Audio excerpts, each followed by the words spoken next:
Good afternoon, students. Today I am going to record for you a lecture on Mughal maritime trade of 17th century. Maritime trade, or Samudrik Banijya as we call it, has been a very big feature of Indian economy since ancient times. In our SEM 2, we dealt with the Indo-Roman trade from 2nd century BC to 3rd century Common Era, and during that time we had seen what the kind of prosperous trade that flourished between India and the Roman world.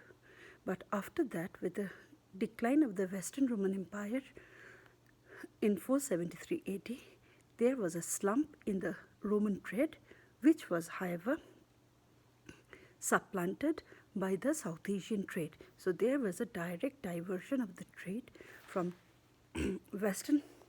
from the western coast of Indian Ocean to the eastern coast of Indian Ocean.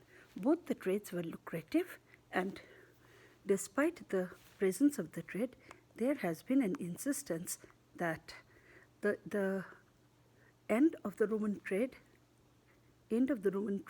somewhat brought in an economic slump in India, which is not corroborated by recent researches. So the maritime trade in India is not a recent activity, not something that the Mughals had initiated. What actually happened was a continuation of the same, with some major changes in the way the trade had been conducted. Now here I am. Today I will be dealing with the maritime trade of the Mughals in 17th century. My lecture will be divided into two parts. One part which will be a descriptive part, dealing with the land routes, dealing with the land and sea routes through which this, not the land routes, dealing with the sea routes through which this trade operated, and two, the kind of trade that was operated. And the third part, or the second part of my lecture, would actually dwell on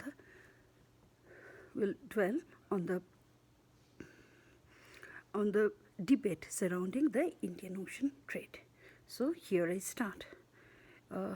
For those of my students who study mainly in Bangla, please do not fret or worry. I will be uploading another lecture on the same when I meet you in Zoom, sometimes in the evening or whatever time you let me know. Thank you, dear. So I start. The coastal regions of the Indian Ocean between East Africa and the China Sea constituted a zone of intense commercial exchanges, mainly controlled by Muslim seamen and merchants. The twin channels of the transcontinental trade of Asia constituted of the seaborne traffic through the Red Sea and the combined sea, river and overland journey across the Persian Gulf, Iraq and Syrian desert. The medieval trade of Asia was founded on four great products of Eastern civilization: silk, porcelain, sandalwood, and black pepper, which were exchanged for incense, thoroughbred horses, ivory, cotton textiles, and metal goods. So far as the trade with China is concerned, the Persian Gulf ships were already sailing to Canton in the late oceanic trade of 7th and early 8th centuries to buy, among other things, the silk textiles of China. So what we have indicated in these two paragraphs are the main other routes through which the trade operated, and we have also mentioned about the land route, and also we have discussed about the commodities for which Asian trade was famous, and in that Asian trade India played a very vital role. So far as India's maritime trade in the medieval period is concerned, it was characterized by both continuity and change. As in earlier times, drugs, spices, the teak wood of Malabar, precious stones, and a great variety of exotic luxuries passed westwards. What the Indian markets could absorb in exchange for its exports was largely limited to strategic war animals, spices, and medicaments, rarities, toys, and exotic textiles. Significant developments occurred in the pattern of trade in early medieval period in the expansion of maritime activity in the eastern waters of the Indian Ocean and the China Sea. The presence of Indian traders following the emergence of great civilized states in Southeast Asia under strong Indian and Buddhist influence in the earlier centuries led to an expansion of the textile trade during towards these growing markets. So far as the trade between India and Indonesia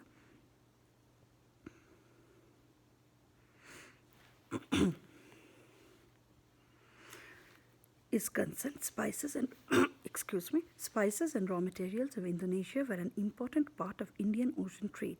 The trade of these settlements in Indonesia and Malay Peninsula was largely in the hands of Muslim merchants of the Indian Ocean.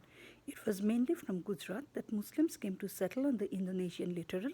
There was a considerable export of cloth from Bengal to the Indonesian markets. There is also evidence to Indian trade with the Horn of Africa, and that the communities of the Arab Peninsula who were heavily dependent on Indian imports. However, a large portion of the westerly trade was to more distant markets, particularly to Cairo and to Old and New Hormuz for redistribution to more distant overland markets in Iran, the West, Russia and Central Asia. When we look at the major trade routes in the Indian Ocean and the important commodities traded at the turn of the 16th century, we find that the longest and glamorous route was from Aden to Malacca via either Gujarat or Malabar, where the goods entering the Red Sea included cottons, indigo, spices and drugs. The imports consisted of European woolens, silk and bullion. Most of the cloths and indigo came from Gujarat, which took much of the bullion. Some of the paper came from the Malabar through Cochin and cinnamon from Sri Lanka. Malacca received clothes from India and bullion from the Red Sea in return for paper, maize, nutmeg and cloves from eastern Indonesia and silk and porcelain from China. Another major sea route dominated by the Gujaratis brought slaves, ebony, ivory and gold from East Africa, while clothes, beads and foodstuff were provided in return. Through another route from the Hadramavat and the Persian Gulf via Hormuz came horses, pearls, Persian silks and carpets. In the Bay of Bengal, Bengal provided cloths and provisions. Coromandel exported cloths and yarns. In the south, Sri Lanka produced precious stones and cinnamon, and to the east, Pegu supplied precious stones and metals in returns for cloth. At the end of the 15th century, Indian traders with a large concentration in Malacca, their regular voyages to Sumatra and the strong connection they had with the Javanese port of Greece maintained a strong presence in Southeast Asia.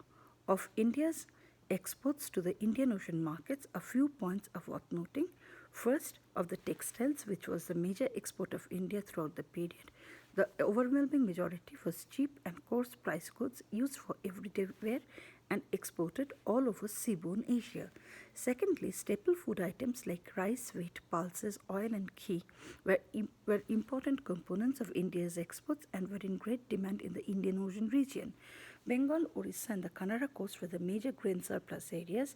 They not only supplied the deficit pockets along the Indian coast, like Malabar or on occasion Surat, but their supplies helped feed even cities like Malacca, Hormuz and Aden.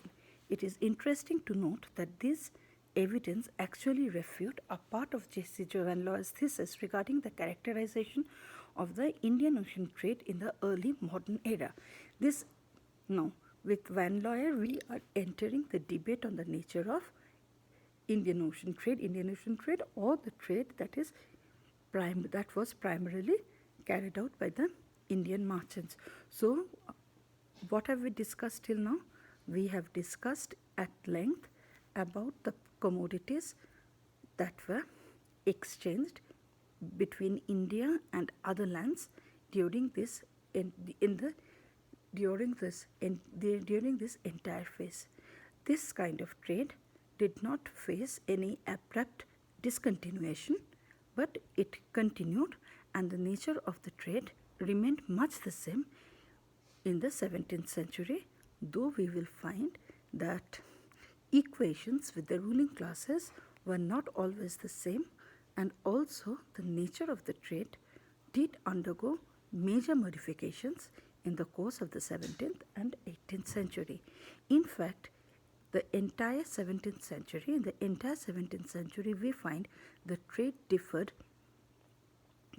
fundamentally in character, because the first half of the 17th century was marked by trade carried out by the big ships as large as 600 tons, mainly owned by the ruling classes, which later on frittered into medium-sized vessels and to which the traders and about which traders actually insisted the rulers to promote. So, having said this, we are now entering into the debate surrounding the Indian Ocean trade.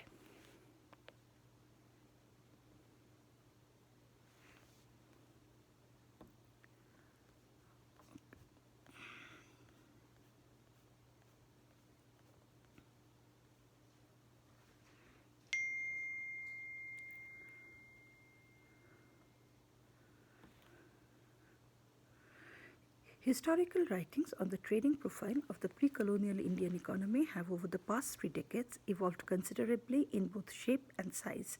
Van Laer's thesis of an exotic Asian trade in trifles and luxuries is no longer taken at face value.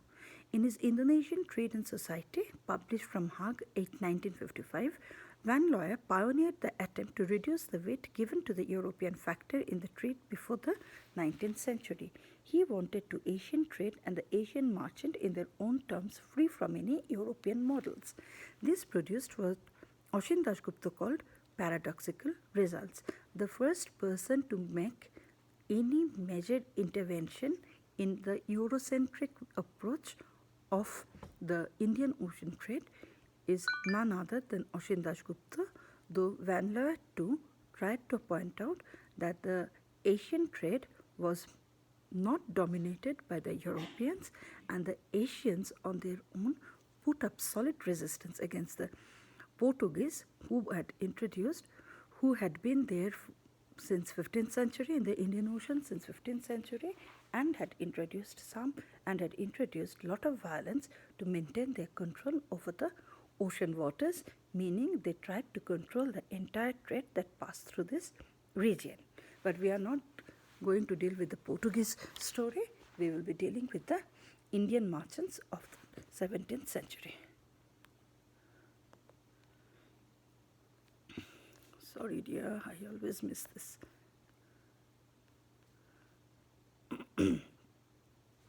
Van Laer, how did Van Laer describe this Asian trade? Van Laer characterized Asian trade as a trade in luxuries and the Asian merchant as a peddler. What does peddler mean? Peddler means ফেরিওয়ালা। অর্থাৎ এই যে Asian মার্চেন্টসরা যারা সমুদ্রে বাণিজ্য করছে তারা মূলত ফেরিওয়ালার মতো, তারা ছোটোখাটো জিনিসপত্র নিয়ে অল্প স্বল্প জিনিসপত্র নিয়ে বাণিজ্য করতে যাচ্ছে এবং আবার তারপর তাদের নিজেদের ডেরায় ফিরে আসছে। আর একটা ইন্টারেস্টিং, এই পেডলাররা কিন্তু মূলত ডিল করছে লাক্সারি ট্রেডে। ঠিক আছে, লাক্সারিজ অর্থ ধরো মাসলিন, ভীষণ দামি ইন্ডিয়ান সিল্ক, এই ধরনের জিনিসপত্র যেগুলো সাধারণ মানুষের কাজে লাগছে না। এই বিষয়টাতেই কিন্তু অসীম দাশগুপ্ত এবং অন্যান্য ঐতিহাসিকরা সবচেয়ে বেশি